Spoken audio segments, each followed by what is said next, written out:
ఇప్పుడు రేవంత్ రెడ్డి ఆ మాటలు మాట్లాడటానికి ఒక సీఎంగా, ఒక రాష్ట్ర ప్రతినిధిగా, ఒక రాష్ట్ర అధిపతిగా ఆ మాటలు మాట్లాడుతుందంటే అతనికి ఏవైనా ఒక విజ్ఞానం పరిజ్ఞానం ఉందా? నువ్వు ఎట్లా మాట్లాడతావు ఆ మాట? మరి ఆ 9 నెలల ముందు నీకు బుర్ర లేదా? ఉన్న ఆర్థిక పరిస్థితి మేము ఆలోచించి చెప్తున్నా, బొత్సేస్తున్నా, భూషణ వేస్తున్నా అని బట్టి విక్రమార్క, మీ ఉత్తమ్ కుమార్ రెడ్డి, మీ కోమటిరెడ్డి వెంకటరెడ్డి అందరూ వాగారు కదా. ఏమి చూసుకుని వాగారు? ఏ బలుపు చూసుకుని వాగారు? అబద్ధాలు, మా ప్రజలు ఏదో మభ్యపెట్టి అబద్ధాలు ఆడారు, అంతేనా? మీరు ఇవాళ వాళ్ళు ఎందుకు ఇస్తారు భయ్య? నువ్వు రేవంత్ రెడ్డి నోటి మాట తీరు కానీ, ఆ సంస్కారహీనమైన భాషకు కానీ, అతను మాట్లాడే తీరు కానీ, వాళ్ళు చేస్తున్న పరిపాలన విధానం కానీ, ఇవి 2009లో మీరే పర్మిషన్లు ఇచ్చిన కట్టడాలని వాళ్ళు మీరు కూలుస్తున్నారు. ఇవన్నీ చూస్తే నాకు ఎవడన్నా నిన్ను నమ్మి డబ్బు ఇస్తాడా? నేను నమ్మి ఎందుకు ఇస్తాడు? ఢిల్లీలో మమ్మల్ని చెప్పులు దొంగను చూసినట్టు చూస్తున్నారు. చూడకేం చేస్తారు? అలాగే చూస్తారు. మీ బిహేవియర్ని బట్టి ఉంటుందయ్యా, మీ నడతను బట్టి ఉంటుందయ్యా, మీ భాషను బట్టి ఉంటుందయ్యా, మీ పరిపాలన విధానాన్ని బట్టి ఉంటుందయ్యా. మీ దగ్గర ఆ కల్చర్ లేదు, ఆ పరిపాలన దక్షత లేదు, ఆ పరిపాలన సంస్కారం లేదు, ఆ పరిపాలన సభ్యత లేదు. నీ మాటలు బట్టి అలాగే ఉంటాయి. ఈ గాలిగా మాట్లాడుతున్నాడు, బజార్ రౌడీలాగా మాట్లాడు, వీధి రౌడీలాగా మాట్లాడు. ఈత నమ్మి ఇస్తాడా? డబ్బులు అడిగితే తత్తాన రౌడీతనం చేస్తాడా అని అనుమానం వస్తుంది. అలాగ మాట్లాడుతున్నావు కదా నువ్వు. మీ చేతలు అలా ఉన్నాయి కదా. మిమ్మల్ని అలా చూడక ఎలా చూస్తారు? మరి కేసీఆర్ చూడలేదు ఎట్లాగూ? కేసీఆర్ని ముఖ్యమంత్రిగా ఉన్నప్పుడు దేశం మొత్తం అతన్ని అలా తలపైకి చూసి what is Telangana, emerging Telangana, who is KCR ప్రపంచం అంతా చూసింది. మరి ఇది చూసింది ఆ మాట తీరు, ఆ దక్షత, ఆ దమ్మున్న సీఎం, ఆ పరిపాలన దక్షత ఉన్నవాడు, విషయ పరిజ్ఞానం ఉన్నవాడు, ఏదైనా చేయాలంటే చేయగలిగా అని ప్రపంచం గుర్తించినప్పుడు ఆయనకి అన్ని రకాల సహకారాలు అందినాయి. అందువల్ల అన్ని చేయగలిగాడు. నువ్వు నీ మాట తీరు అంత వీధి రౌడీ భాష. మాట వెళ్తే మెడలు తీసి బ్యాగులో వేసుకుంటామంటారు, ప్యాంట్లు కూడా తీస్తామంటారు, ఏదేదో మాట్లాడతాడు. లాగులో తొండలు విడుస్తామన్నాడు. రాగులతో ఏం మాట్లాడతాడు? ఒక రోడ్డు వీధి రౌడీ, చిల్లర రౌడీ భాష. ఒక సీఎంగా నువ్వు అలా మాట్లాడితే నీకు ఎందుకు విలువిస్తారు? సీఎం స్థాయిని, సీఎం హోదాని కాపాడేవాడికి ఎవరైనా విలువిస్తారు. నువ్వు ఇప్పుడు నువ్వైనా నేనైనా ₹1,00,000, కోట్లు కూడా కదా, ₹1,00,000 అప్పటికే అనుకోమ్మా. నువ్వైనా నేనైనా మన ఏం చూస్తాడు వాడు? వీడు తిరిగి ఇవ్వగలడా? ఆ తిరిగి ఇచ్చే మర్యాదస్తుడా అనేక చూస్తాడు. నేను బూతులుగా మాట్లాడానుకో, డబ్బులు ఇవ్వాయి, డబ్బులు లేకపోతే ప్యాంట్లు కూడా తీస్తాను అన్నాను, తీస్తాడు ఎవడన్నా? నీ భాష అలాంటిది కనుక ఇతనితో ఎందుకు మనకు వద్దులేదు, నేను దూరం పెడుతున్నారు ఎవరైనా. అది తెలుసుకోవాలి. నిజం ఒప్పుకున్నాడు ఇంతవరకు. మమ్మల్ని చీ అంటున్నారు ప్రజలే కాదు, ఆఖరికి ఆర్థిక సంస్థలు కూడా మమ్మల్ని చీ అంటున్నాయి, మమ్మల్ని ఎవడో నమ్మట్లేదని నిజం ఒప్పుకున్నాడు. ఇప్పటికైనా నిజం తెలుసుకున్నాడు, అది సంతోషం. ఒకవైపు ఆర్థిక పరిస్థితి బాలేదని చెప్తూనే ఇంకోవైపు అందాల పోటీలు నిర్వహిస్తున్న పరిస్థితి, ఒకవైపు భారత్ పాకిస్తాన్ మధ్య అల్లర్లు, ఇటు అందాల పోటీలు. ఏం చెప్తారు దానికి? ఇంగిత జ్ఞానం ఏమాత్రం కించిత్తు లేని ప్రభుత్వం ఇది. అయ్యా, అందాల పోటీల వల్ల ఏమిటి ప్రయోజనం? సామాన్య ప్రజకి ఏమిటి ప్రయోజనం? అందాల పోటీలు ఎవడో నడుపుకుంటూ ఉంటే పర్మిషన్ ఇవ్వు, గవర్నమెంట్గా నో అని చెప్పలేము, ఇంటర్నేషనల్ కన్నా పర్మిషన్ ఇస్తాం, వాళ్ళు కట్టుకుంటారు. నువ్వు 25 కోట్లు నువ్వు ఖర్చు పెట్టవేంటి? ప్రభుత్వం ఎవరి సొమ్ము దేనికి ఖర్చు పెడుతున్నావు? ప్రజల సొమ్ము 25 కోట్లు అందాల పోటీకి ఏంటి? అందాల పోటీలు అంటే ఏంటి?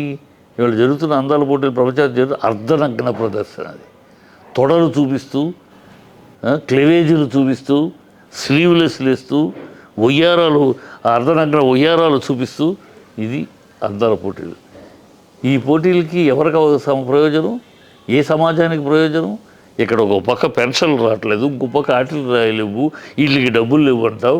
25 కోట్లేమో అందాల పోటీలకి. వాళ్ళు ఎవడో ఖర్చు పెట్టుకుంటే పెట్టుకుంటాడు. నువ్వేమైనా అప్పు ఇచ్చావా?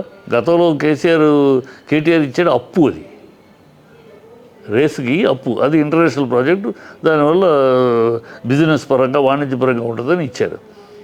అది అప్పు కింద. నువ్వేంటి ఖర్చు పెడుతున్నావు ఏంటి? ఈ బీజేపీ ఏం చేస్తుంది? ఈ మహిళా మండలు ఏమన్నాయి? మహిళా మండలు ఎగేసుకుని వచ్చేస్తాయి కదా. ఎగేసుకు వచ్చేస్తే ఆడవాళ్ళు సినిమాలో చిన్న సాంగ్ పడితేనే అర్ధనగ్నం అని ఎగేసుకుంటూ వస్తాయి ఈ మహిళా సంఘాలు. ఎక్కడ ఉన్నాయి ఈ మహిళా సంఘాలు? ఎక్కడ దాక్కున్నాయి? ఇవాళ మాట్లాడరే? ఎందుకు మాట్లాడరు? ఏం ముట్టినాయి వీళ్ళకి? ఎవరితోటి కాంప్రమైజ్ అయిపోయింది మహిళా మండలు? మాట్లాడరే? ఇది అర్ధనగర ప్రదేశం మేము బీజేపీ గతంలో ఆంధ్రప్రదేశ్లో ఎదుర్కొంది, చేయడానికి లేదని మాట్లాడదే. ఎందుకు మాట్లాడరు? ఎందుకు మహిళా మండలి నోరు మూసుకుంటున్నాయి? గొంతెప్పరు ఎందుకు? అదే అతనికి సాగుతుంది. సమాజం స్పందించాలమ్మా. సమాజం అర్ధనగర ప్రదేశాల్లో అందాల పోటీలు అని చెప్పి వాళ్ళు కమర్షియల్గా వాణిజ్యంగా వాళ్ళు అది చేసుకుంటూ ఉంటే సమాజానికి ఏంటి, సామాన్య ప్రజలకి ఏంటి, భేదాభిక్కి ఏంటి, బిలో ది పావర్టీ లేని వాళ్ళకి ఏంటి, రేషన్ కార్డు అందని వాళ్ళకి ఏంటి, పెన్షన్ అందని వాళ్ళకి ఏంటి, ఫీజు రీయింబర్స్మెంట్ అందని విద్యార్థులకి ఏంటి, వీళ్ళకి ఏంటి దీనివల్ల? అలా ప్రజలకు ఉపయోగమైన విషయాల మీద ప్రభుత్వం ఖర్చు పెట్టాలి, ప్రభుత్వం ముందుకెళ్ళాలి. ఇలాంటి నిరుపయోగమైనది ఎందుకు పనికిరాది అర్ధనగ్న ప్రదర్శనలు చేసే దీనికి నువ్వు ఖర్చు పెట్టండి. వాడెవడో ఖర్చు పెట్టుకుంటే వాడు పెట్టుకుంటే పర్మిషన్ ఇస్తే ఇవ్వు, గవర్నమెంట్కి ఎందుకు రిజెక్ట్ చేయలేము, ఇంటర్నేషనల్గా ఉంది కనుక మేము ఇస్తే ఇవ్వు. దీనివల్ల అంటే ప్రపంచ చెప్పమ్మా. ఇంతవరకు ఆయన మాట్లాడతాడు సెన్స్ ఉందా? ఇంతవరకు అందాల పోటీలు జరిగిన ఒక ఊరు పేరు చెప్పు, ఒక దేశం పేరు చెప్పు, గుర్తుందా? ఉండవు. తాత్కాలికం అంతే. ఆ జరిగిన 4 రోజులు మ్యూనిచ్లో జరిగింది. ఆ 4 రోజుల తర్వాత ఆ ఊరు పేరు కానీ ఆ దేశం పేరు కానీ ఎవరికి గుర్తు. ఎందుకంటే అవసరం లేదు ప్రజలకి. ప్రజల జీవితంలోకి అది అవసరం లేదు, కనెక్ట్ అవ్వని విషయం. ఇది అప్పటికప్పుడు టెంపరీగా సినిమా చూసి ఎంజాయ్ చేయడం అయితే ఇంకేముండదు. ఓకే, దాన్ని పట్టుకుని చేస్తారంటే అది వీళ్ళకి ఇంగిత జ్ఞానం లేదు. ప్రజాపాలన ప్రజల కోసం మనం ఏం చెప్పాము, ఏమి చెప్పి వచ్చాము, ఏమి చెయ్యాలి లేదు. ఎంతసేపు వాడి దుర్భాషలాడటం, వాడిని తిట్టడం, వీడిని తిట్టడం, కాలం గడిపేయటం, పబ్బం గడిపేయటం వాళ్ళ డిఎన్ఏ అంతే. కాంగ్రెస్ డిఎన్ఏ ఏంటంటే అధికారంలోకి వచ్చామా ప్రజలు లేదు ఏ అబద్ధాలు 100 అబద్ధాలు ఆడి వచ్చేస్తాం. వచ్చిన తర్వాత మన పనల్లా 5 ఏళ్లలో అధిష్టానానికి ఎన్ని మూటలు పంపించాలి, మనం ఎన్ని మూటలు సర్దుకోవాలి. ఈ 5 ఏళ్లలో అదే వారి కార్యక్రమం. రాహుల్ గాంధీ కూడా అపాయింట్మెంట్ ఇస్తలేరని చెప్తున్నాడు కదా రేవంత్ రెడ్డి. ఎందుకు ఇస్తాడు? అయిపోయింది. రాహుల్ గాంధీ ఇతను కోటా ఇచ్చేసాడు. ఎవరు? రేవంత్ రెడ్డి కోటా సప్లై అయిపోయింది మూటలు. ఇప్పుడు నెక్స్ట్ సప్లై కోమటిరెడ్డి వెంకటరెడ్డి రెడీగా ఉన్నాడు. ఆ కోమటిరెడ్డి వెంకటరెడ్డికి 2 ఏళ్ళు ఇవ్వాలి కదా.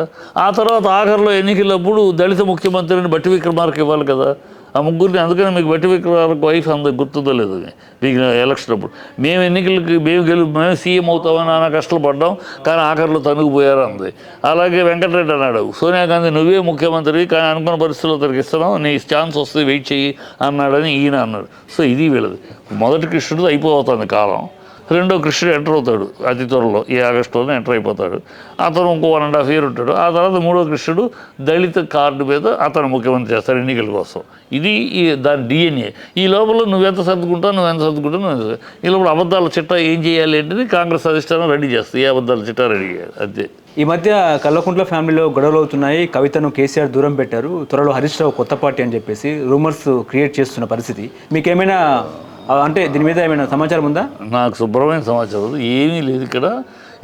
ఈ కాంగ్రెస్ వాళ్ళు వాళ్ళని ప్రజలు దుయ్యబడుతున్నారు, చీకొడుతున్నారు, అసహించుకుంటున్నారు. దాని నుంచి ప్రజల చీకొడుతున్న దాన్ని ఆ టాపిక్ నుంచి డైవర్ట్ చేయటం కోసమని వాళ్ళు ఎందుకుంటుంది గొడవ.